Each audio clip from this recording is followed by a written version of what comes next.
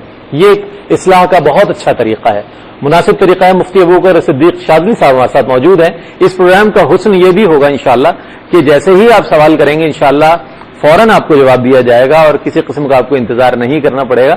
اور اسی انشاءاللہ حسن کے ساتھ ہی پروگرام جاری رہے گا اور جتنے کالرز ہمارے ساتھ شامل ہوں گے ان کے جوابات دیے جائیں گے. مجھ سے آپ کچھ فرمائیے گا اس حوالے سے جو ہماری بہن نے سوال کیا ہے، پھر انشاءاللہ جو میرے پاس سوال ہے وہ یہ سوال کی طرح میں سمجھ نہیں سکا. اچھا، ہم آپ کے لیے ضرور اس کو دوہرا دیں گے سوال کو. انہوں نے غالباً یہ کہا ہے کہ وہ لوگ کے جو معمول کی زندگی گزارتے ہیں اور پڑھا بھی رہے ہیں اور اپنا کام بھی کر رہے ہیں، لیکن آپ کا تخصص یہ ہے کہ آپ دین کی خدمت بھی کر رہے ہیں اور جانتے بھی ہیں دین کو مکمل، تو آپ کے مقابلے میں ان لوگوں کی زندگی کیا برحق کی طرف لے جائے گی انہیں؟ لے جائے گی. جی جی. دیکھیں کیا ان کے لیے نجات ممکن ہوگی کہ وہ تو جانتے نہیں ہیں، پورا علم رکھتے نہیں ہیں اور اپنی زندگی جو کی توں گزار رہے ہیں. دیکھیں اسلام جو ہے بڑا حکمت بڑا مذہب ہے الحمدللہ، اور اس میں ہر شخص کو اس کا اپنا مقام دیا گیا ہے. اگرچہ کہ اسلام نے علم کے حصول پہ بہت زور دیا ہے، مگر ہر شخص پہ فرض یا واجب نہیں کیا کہ وہ عالم دین بن جائے.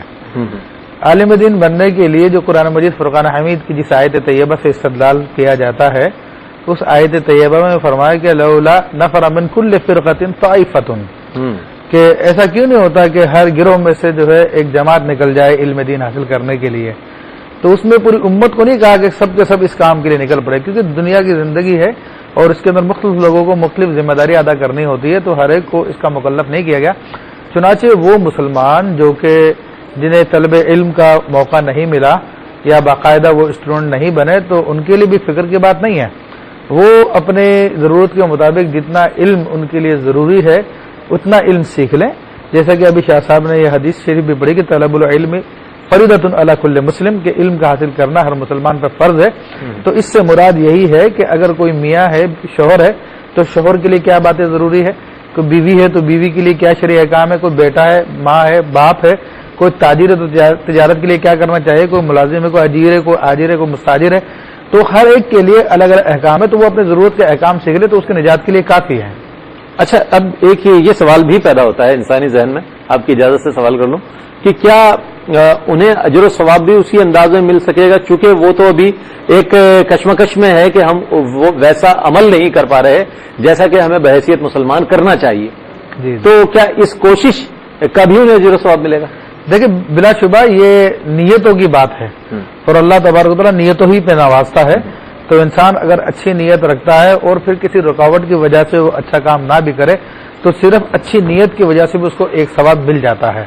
لیکن بہرحال ایک عالم کا ثواب اور ایک عام آدمی کا ثواب تو وہ برابر نہیں ہو سکتا، کیونکہ نبی کریم صلی اللہ علیہ وسلم کی حدیث مبارکہ ہے فضل العالمی علی العابدی کفضلی علی ادناکم، کہ عالم کی فضیلت ایک عبادت گزار پر ایسی ہے جیسے کہ میری فضیلت تمہارے ادنا ترین آدمی پر ہے.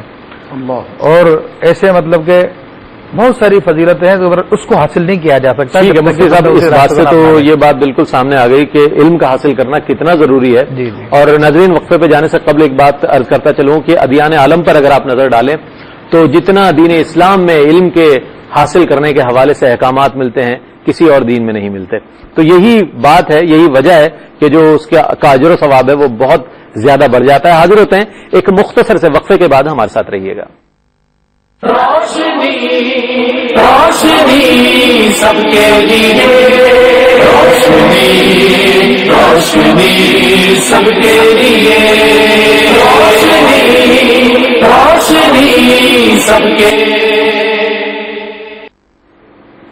خوش آمدید ناظرین، آپ دیکھ رہے ہیں پروگرام روشنی سب کے لیے. الحمدللہ ARYQ TV نے آج سے اس پروگرام کا آغاز کیا ہے. تعارفی پروگرام ہے اور تعارفی پروگرام میں آج ہمارے ساتھ موجود ہیں علامہ سید مظفر حسین شاہ صاحب، آپ کے ساتھ تشریف فرما ہیں پروفیسر انوار احمد زئی صاحب، اور آپ کے ساتھ تشریف فرما ہیں مفتی ابوبکر صدیق شاذلی صاحب.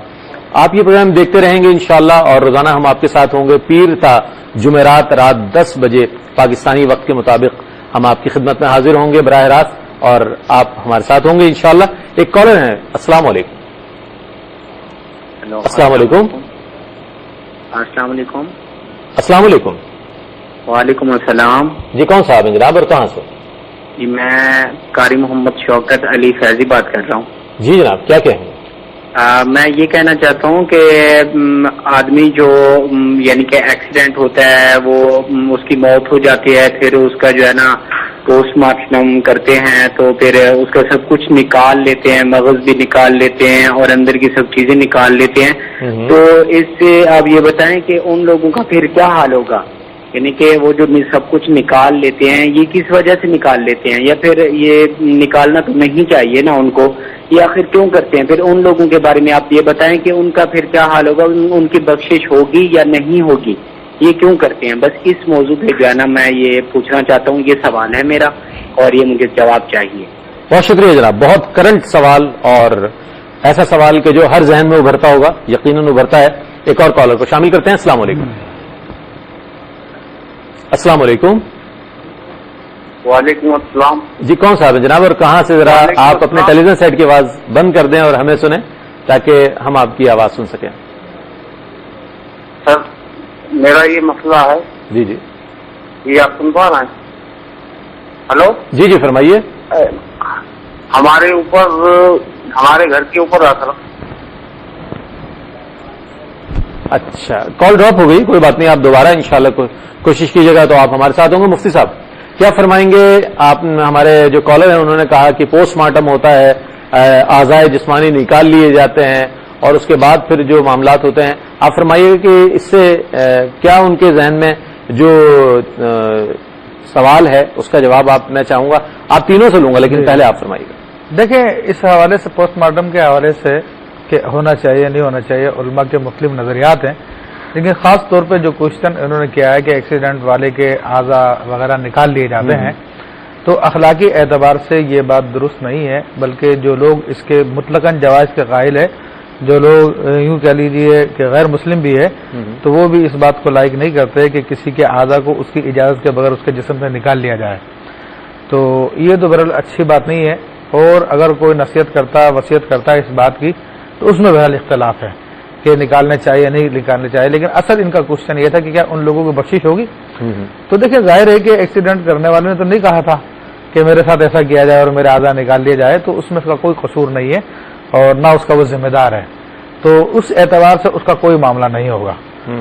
البتہ جن لوگوں نے یہ کام کیا ہے ان کے بارے میں اس سے باس پرس ہوگی کہ تم نے حادثہ تو اتفاقاً ہے مفتی صاحب, حادثہ جو ہے یہ اتفاقیہ ہے. جی جی جو جس سے حادثہ کا سبب بن رہا ہے اسے بھی نہیں معلوم تھا کہ یہ حادثہ.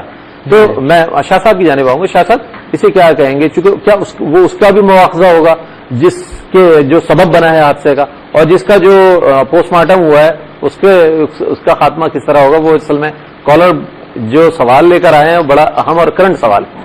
دیکھیے پوسٹ مارٹم کے حوالے سے تو قبلہ مفتی صاحب نے دو نظریے آپ کے سامنے ذکر کر دی ہیں, ایک جواز کا ایک عدم جواز کا. دراصل اس پہ نصوص موجود ہے کہ غسل کے دوران بھی حضور علیہ الصلوۃ والسلام کا ارشاد ہے کہ میت کے جسم پر ہاتھ ہلکا رکھا جائے, ٹھیک ہے, اس کی قبر پر نہ بیٹھا جائے, اس سے کہ میت کو اس سے درد اور تکلیف پہنچتی. ایک بات, اس احادیث اور ان تمام قرینوں کو سامنے رکھ کر یقیناً اس کا جواز کا فتویٰ تو نہیں دیا جا سکتا, ایک بات. لیکن یہ ہے کہ بعض صورت تفتیش و تحقیق کی ہو جاتی ہے کہ ایک شخص کو قتل کر دیا گیا جس پر الزام لگ گیا کہ بھائی اس کی گولی سے خدا نہ کرے مر گیا ہے. اب یہ ہوا کہ نہیں ہوا, اس سے گولی لگی کہ نہیں ہوئی, تو کسی ایک شخص پر الزام صحیح یا غلط لگ رہا ہے, اس کی تحقیق کے اگر کیا جائے تو اس میں گنجائش ضرور نکل سکتی ہے کہ جناب اس میں اس کی تفتیش و تحقیق کے لیے پوسٹ مارٹم کی صورت بنے. لیکن یہاں پر دو صورتیں, وہ یہ کہہ رہے ہیں جس کا پوسٹ مارٹم ہوا وہ کیا ہے, تو دیکھیے اگر وہ صاحب ایمان ہے اور ایکسیڈنٹ موت اور اچانک اور ناگانی موت کو تو شہادت کی موت قرار دیا گیا ہے, وہ بندہ تو یقیناً جنتی اہل ایمان ہے. اور لیکن جو کر رہا ہے اگر وہ یوں ہی جس کا طریقہ کار ہے اور وہ اسی تحقیق ہو یا نہ ہو, کوئی اس کے پیچھے کوئی کیس کوئی ریزن ہو یا نہ ہو, وہ اپنے کام کو بدسور انداز کر رہا ہے, تو یقیناً وہ شریعت کے علم کے تغافل کی بنا پر ہے, جہالت کی بنا پر ہے, تو گناہ کا تو مرتکب ضرور ہے. اور اگر وہ توبہ کر لے گا تو یقیناً اللہ رب العالمین اسے معاف فرمائے گا. اور اگر وہ توبہ نہ کر سکا اور انتقال کر گیا تو جیسا مصطفیٰ نے فرمایا بالکل درست ہے کہ اللہ کی بارگاہ میں سے پوچھا جائے گا کہ تو نے اس شخص کو کیوں اذیت پہنچائی. جس طرح ایک عام شخص کو تھپڑ مارنے سے اسے اذیت پہنچتی ہے, اسی طرح اذیت جو ہے وہ میت کو بھی پہنچتی ہے. ٹھیک ہے زئی صاحب, آپ کا اوپینین میں چاہوں گا جی جی اس حوالے سے. اتنی عمدہ آراء کے بعد میں ایک تیسری چیز پیش کرنے کی جسارت کر رہا ہوں، بالکل اتفاق 100% کرتے ہوئے. دیکھیے، پہلی چیز تو بالکل صحیح ہے کہ اگر مقصد اور مقصود یہ ہے، بتایا یہ گیا کہ اس نے خودکشی کی، لیکن اصل میں وہ خودکشی نہیں ہے، زہر دیا گیا ہے، تو اس کا تعین کیسے ہوگا؟ پوسٹ مارٹم ہی کے ذریعے ہوگا کہ نہیں، ایسا نہیں ہے. یا یہ کہ وہ جسم کے حصوں پر جو اندر اثر ہوا ہے اس کا اندازہ وہ کر رہے ہیں. تو یہ تو جواب بہت اچھا آپ نے فرما دیا کہ یہ تعین کرنے کے لیے کہ کسی ایسے شخص کو جس نے جرم نہیں کیا سزا نہ ہو جائے، کوئی ایسا شخص جس نے جرم کیا بچ نہ جائے، یہ عدل کے تقاضے کے مطابق ہے. یہ تو اپنی جگہ ہے. لیکن میں ایک دوسری بات عرض کرنا یہ چاہتا ہوں کہ کالر نے ایک اور اشارہ کیا ہے، وہ یہ کہ اس کے جسم کے اعضاء نکال لیے جاتے ہیں. دیکھیے، ایک کام تو ہوا کسی تحقیق کے لیے، کسی نتیجے تک پہنچنے کے لیے تجسس کو، بہت اچھا پہلو ہے جو آپ سامنے لا رہے ہیں. ہاں، انتہا تجسس کو اطمینان کی منزل تک لے جانے کے لیے تو پوسٹ مارٹم ہوا، جس کے بارے میں حضرات نے فرما دیا. لیکن وہ جو اعضاء کو نکال لینا، رکھ لینا ہے، یہ اس کی طرف اشارہ کر رہے ہیں کہ ان کو معذرت کے ساتھ فروخت بھی کیا جاتا ہے. یہ بھی بعض ہم کالم پڑھتے ہیں تو اس میں یہ چیز بھی آتی ہے. میں اس کو ٹیکنیکل انداز میں عرض کرنے کی کوشش کر رہا ہوں. پہلی چیز تو یہ کہ جی، ایسی شکایات ماضی بعید میں زیادہ، ماضی قریب میں کم رہی ہیں کہ ایسے اسپتالوں میں کہ جو ٹیچنگ ہاسپٹلس بھی ہیں، وہاں کچھ اعضاء اس لیے رکھ دیے جاتے ہیں نکال کر، یہ مبینہ طور پر، کہ وہ میڈیکل کے اسٹوڈنٹس کو بتایا جائے، ایجوکیٹ کیا جا سکے کہ جی اس طرح سے یہ اعضاء اس طرح ہیں. لیکن میں اب یہ بات بتانا چاہتا ہوں کہ اب ایسی مشینیں، ایسے اعضاء مصنوعی جو بالکل منوان ایسے ہی ہیں، وہ تیار کر لیے گئے ہیں، اور اب اس کی حاجت و ضرورت نہیں ہے. اس لیے اگر یہ خیال غالب تھا کہ ایسا ہر ایک کے ساتھ کیا جاتا ہے، تو میں یہ بتانا چاہتا ہوں کہ ایسا ہر ایک کے ساتھ نہیں کیا جاتا، بلکہ اب تو میڈیکو لیگل کا ایک آدمی جو لیگلی ایکسپرٹ ہے وہ موجود ہوتا ہے کہ اس کا خیال رکھے کہ اس کے ساتھ زیادتی نہ ہو، اس طرح کی کوئی بات نہ ہو کہ اس کا جو ہے. کالر کو لینے آپ کی اجازت سے. السلام علیکم. وعلیکم السلام. جی، کون صاحب اور کہاں سے؟ میں عمران بات کر رہا ہوں ملتان سے. میرا قاری صاحب سے یہ سوال ہے کہ جب والدین کی زندگی کے اندر انسان سے ان کی نافرمانی ہو جائے اور پھر والدین کہہ بھی دیں کہ ہم نے آپ کو معاف کیا، پھر وہ اس دنیا سے پردہ فرما دیں، اس کے بعد انسان کو زندگی میں کسی بھی کام میں ناکامی کا سامنا ہو، تو یہ ذہن میں خیال آنا کہ یہ اس وجہ سے ہوا کہ جو میں نے اپنے والدین کی نافرمانی کی تھی. یہ فیل کیسا ہے؟ بہت بہت شکریہ آپ کا اس پروگرام میں شامل ہونے کے لیے.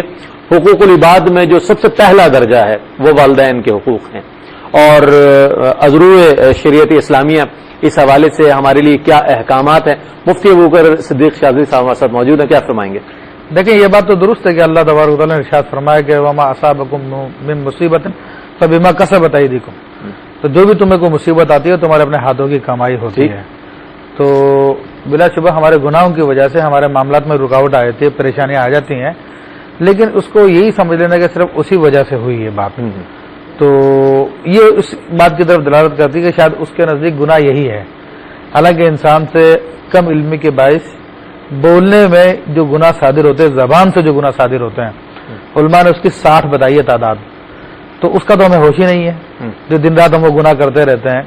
یا اس کے علاوہ ہم اپنے دیگر معاشرے میں رہتے ہوئے اپنے پڑوسیوں کو یا دیگر لوگوں کو، ساتھ میں آنے والوں کو کیا کیا تکالیف پہنچاتے ہیں، اس کی طرف ہمارا کوئی ہوش نہیں ہے. تو اللہ تعالیٰ کی بارگاہ میں اس حوالے سے اپنے ہر قسم کے گناہوں سے توبہ کی جائے کہ جسے وہ جانتا ہے، جسے نہیں جانتا، اور پھر استغفار کی کثرت کی جائے تو اللہ تبارک و تعالیٰ سارے کاموں کو بنا دے گا. بہت اچھا. شاہ صاحب، ہم کالر کے سوال کی جانب آ جائیں. وہ یہ کہتے ہیں کہ اگر ہم والدین کے حقوق میں ہم سے کوئی کمی رہ گئی ہے اور والدین نے اپنی زندگی میں ہمیں معاف بھی کر دیا ہو، تو اس حوالے سے کیا فرمائیں گے؟ کس طرح دل کو اطمینان ملے گا؟ کس طریقے سے ہم ان کی دنیا میں رہتے ہوئے دنیا سے پردہ کر جانے کے بعد بھی ہمارا دل جو ہے مطمئن ہو جائے کہ ہمارے والدین ہم سے راضی خوشی گئے ہیں اس دنیا سے؟ دیکھیے، جو ان کی طلب ہے اس کے دو پہلو ہو سکتے ہیں. ایک پہلو اعلیٰ طریقے کا وہ یہ ہے کہ یقیناً اس تذبذب کے اندر رہنا اور کثرت استغفار کرنا یہ ایمان کا تقاضا ہے. جبکہ وہ کہہ چکے ہیں کہ جناب میرے والد گرامی والدین نے مجھے معاف کر دیا ہے، تو یقیناً جب انہوں نے معاف کر دیا ہے تو عند اللہ معاف ہے. ٹھیک ہے. اور اب وہ انتقال کر گیا، اب یہ بولتے ہیں کہ جناب مجھے جو مصیبتیں آ رہی ہیں کیا اس وجہ سے آ رہی ہے کہ میرے والدین مجھ سے ناراض تھے؟ تو آپ کے سامنے تو یہ سامنے بات موجود ہے کہ انہوں نے معاف کر دیا. ٹھیک ہے, اگر آپ کے دل میں ہے کہ جناب وہ آپ سے ناراض تھے تو اس کا ایک حل موجود ہے کہ ان کی قبر پر جایا جائے اور ان کے لیے صالح ثواب کیا جائے, ان کی طرف سے صدقات کیا جائے, ان کی طرف سے استغفار کیا جائے. اگر وہ معاف نہ بھی کرتے لیکن اگر اولاد اپنی والدین کے ساتھ یہ سلوک کرے تو کل قیامت کے دن اللہ رب العالمین اپنے فضل سے ان کے والدین کو ان سے راضی کروا دے گا. ایک بات. اور دوسری بات یہ کہ جو مصیبتیں آ رہی جس طرح قبلہ مصطفیٰ نے آیت کریمہ تلاوت فرمائی ہے تو یقیناً اس پر ایک نہیں کثیر احادیث موجود ہے. سرکار دو عالم صلی اللہ علیہ وسلم نے جو فلسفہ دین کا عطا فرمایا وہ یہ ہے کہ اہل نعمت کو شکر کا درس دیا ہے اور اہل مصائب مصیبت کو صبر کا درس دیا ہے. اگر کوئی مصیبت ہمیں پہنچتی ہے تو اس سے اللہ رب العالمین فوراً ایک بہت بڑے گناہ کو ہماری طرف سے ہٹا دیتا ہے, بہت بڑے عذاب کو ہٹا دیتا ہے, بہت بڑی ایسی تکلیف کو ہٹا دیتا ہے کہ قیامت کے دن اگر ہم اس کو دیکھتے تو وہ شاید ہم اپنی نیکیوں کو بھی لے کر چلے جاتے تو ہم اس کی تلافی نہ کر سکتے. ایسی چیزیں موجود ہیں. آپ کی کالر کو لے لیں, بہت دیر سے ویٹ کریں. السلام علیکم. السلام علیکم. کال ڈراپ ہو گئی ہے. ناظرین حاضر ہوتے ہیں ایک مختصر سے وقفے کے بعد ہمارے ساتھ رہیے گا. روشنی روشنی سب کے لیے, روشنی روشنی سب کے لیے, سب کے لیے. خوش آمدید ناظرین, آپ دیکھ رہے ہیں پروگرام روشنی سب کے لیے. آج سے اس پروگرام کا آغاز ہوا ہے. تعارفی پروگرام ہے اور انشاءاللہ آپ پیر تا جمعرات روزانہ پاکستانی وقت کے مطابق رات 10 بجے اس پروگرام کو دیکھا کریں گے اور ہمارے ساتھ ممتاز و معروف شخصیات موجود ہوں گی جو آپ کے سوالات کے جوابات بھی دیں گی اور ہم ایک موضوع کا انتخاب کیا کریں گے انشاءاللہ روزانہ اور اس موضوع پر گفتگو ہوا کرے گی. اس موضوع سے متعلق سوالات اپنے مہمانان گرامی کی خدمت میں پیش کیا کریں گے. ایک ہمارے ساتھ کالر ہیں. السلام علیکم. ہلو. السلام علیکم. وعلیکم السلام. بیٹا جو نا ایک مجھے آپ سے سوال کرنا تھا. جی فرمائیے. وہ یہ ہے کہ میری ایک جاننے والی ہے, جب سے ان کے بچے بڑے ہوئے ہیں وہ اتنی شدید مشکلات کے اندر مبتلا ہے. وہ تہجد پڑھتی ہیں, 5 وقت کی نماز پڑھتی ہیں, اشراق پڑھتی ہیں, یہ ساری چیزیں پڑھتی ہیں, اتنا کلام پاک پڑھتی ہیں, بے حساب پڑھتی ہیں, لیکن اس کے باوجود ان کے گھر کے اندر فاقے پڑ رہے ہیں اور روٹی رزق کی اتنی تنگی ہے کہ جس کی کوئی انتہا نہیں. میں نے اتنی عبادت گزار عورت نہیں دیکھی. ایک دن انہوں نے خواب میں دیکھا. بہت شکریہ, بہت شکریہ. آپ اس پروگرام میں شامل ہوئی اور بہت عمدہ آپ نے سوال شامل کیا. مفتی ابوبکر صدیق شاذلی صاحب ہمارے ساتھ موجود ہیں. باوجود عبادات کے, باوجود نوافل کے گھر میں فاقے ہیں, کیا فرمائیں گے اور ان کے سوال کا جواب میں دیکھیں. اس کے سوال میں اگر مومن ہے, عبادت گزار ہے تو اللہ تعالیٰ ارشاد فرماتا وَلَنَبْلُوَنَّكُمْ بِشَيْءٍ مِّنَ الْخَوْفِ وَالْجُوعِ وَنَقْصٍ مِّنَ الْأَمْوَالِ. تو ہم ضرور اہل ایمان کو آزمائیں گے. تاکید کے ساتھ آیا, لام تاکید آیا, پھر نون تقیلہ آگے تاکید کے لیے آیا, تو میں ترجمہ کر رہا ہوں ضرور ہم اہل ایمان کو آزمائیں گے. ان کے مالوں میں نقصان کر کے, ان کو جان کا خوف ہے, مال کا خوف ہے, ان کو بھوک کے ذریعے بھی تو یہ آزمائش ہو سکتی ہے. پھر دوسری بات یہ کہ قرآن و حدیث کی تعلیمات کے مطابق یہ ہے کہ انسان سورہ واقعہ کی مغرب کے بعد پڑھے تو فقر و فاقہ سے بچ جاتا ہے. ٹھیک. پھر سورہ نوح کے اندر اللہ تبارک و تعالیٰ نے جو وظیفہ بتایا کہ استغفروا ربکم انہ کان غفارا, کہ اپنے رب سے استغفار کرو, وہ غفار ہے. پھر آگے 4 باتوں کا وعدہ فرمایا جس میں یمددکم باموالم وبنینا, تمہارے مال کے ذریعے مدد فرمائے گا, تمہیں بیٹی بھی عطا فرمائے گا, تمہارے لیے باغات بنا دے گا, تم پر جو ہے آسمان سے بارش برسائے گا. تو یہ 4 وعدے ہیں, تو ان کو چاہیے کہ استغفار کی کثرت. کیا کہنا ہے شاہ صاحب, کیا فرمائیں گے؟ بالکل بہت معقول جواب قبلہ مفتی صاحب نے عطا فرمایا کہ استغفار کی جو ہے وہ کثرت ہونا چاہیے. اور یقیناً اللہ رب العالمین نے اس قسم کے مصائب کا آنا یہ اللہ کی جانب سے امتحان اور ابتلا بھی ہے. ٹھیک ہے, اور ابتلا اور امتحان کے لیے استقامت ہونی چاہیے. سید الشہداء کو دیکھ لیں آپ, حضرت شہداء کربلا کو دیکھ لیں, سیدنا صدیق اکبر کا یوم چل رہا ہے, سیدنا فاروق اعظم کا یوم چل رہا ہے. تو یہ ان کی عبادتوں کا کون مقابلہ کر سکتا ہے؟ ان کی تلاوت قرآن کا کون مقابلہ کر سکتا ہے؟ ان کی ادائیگی تہجد کا مقابلہ کون کر سکتا ہے؟ لہذا مومن کے لیے دنیا قید خانہ ہے. اس حوالے سے یہ مصائب آتے ہیں. اس لیے شریعت مطہرہ نے اپنے کلمے پڑھنے والوں کو یہ سبز باغ نہیں دکھائے کہ جو کلمہ پڑھ لے گا تو جناب اس کے لیے جناب جو زمین آسمان کے تمام معاملہ ڈھیر کر دیے جائیں گے, بلکہ اسباب کو سامنے رکھا ہے کہ یہ اسبابی چیزیں ہیں, اس میں تم کو سروائیو کرنا پڑے گا. اور جس کے پاس مال ہے وہ اللہ کا محبوب ہے ایسا ضروری نہیں, اور جس کے پاس کچھ بھی نہیں ہے وہ اللہ کا محبوب